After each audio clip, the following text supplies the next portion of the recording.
তামুলপুৰৰ ভূটান সীমান্তত অব্যাহত আছে বনৰীয়া হাতীৰ উপদ্ৰৱ। স্থানীয় বিধায়কে পৰিদৰ্শন কৰে ক্ষতিগ্ৰস্ত অঞ্চল। নিশা তামুলপুৰৰ আঙাৰকাটা পলাশবাৰীত বনৰীয়া হাতীয়ে উপদ্ৰৱ চলাই 10টাতকৈ অধিক পৰিয়ালৰ বাসগৃহ আচবাব বাচন বৰ্তন ভাঙি লণ্ডভণ্ড কৰাৰ লগতে হাতীৰ জাকটোৱে তহিলং কৰে ভঁৰালৰ ধান চাউল।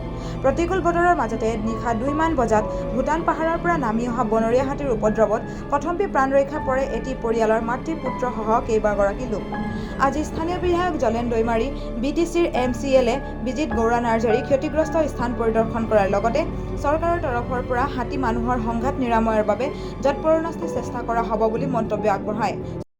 যোৱা ৰাতি 2টামান বজাত হাতীৰ জাক আহি আমাৰ আঙ্গাৰগাটা নেতাজী ক্লাব এই অঞ্চলত বহুখিনি ঘৰ ক্ষতিগ্ৰস্ত কৰিছে।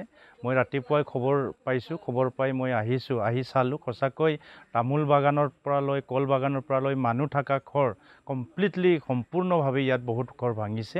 গতিকে ইয়াত কিছু ব্যৱস্থা ফৰেষ্টৰ ডিপাৰ্টমেণ্ট আমাৰ ডিপাৰ্টমেণ্টক পঠাইছোঁ, ইয়াত ডিপাৰ্টমেণ্টৰ মানুহ আহি আছে।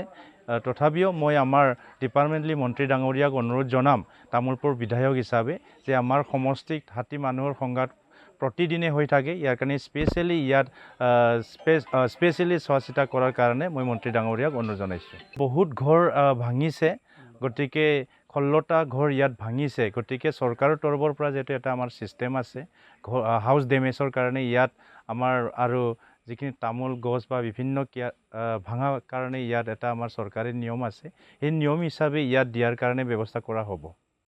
বহুত ডাঙৰকৈ বৰষুণ দি আছিল 2টা বজাত আহি মই থকা ৰুম ঘৰটোকে ভাঙিলে বেৰা।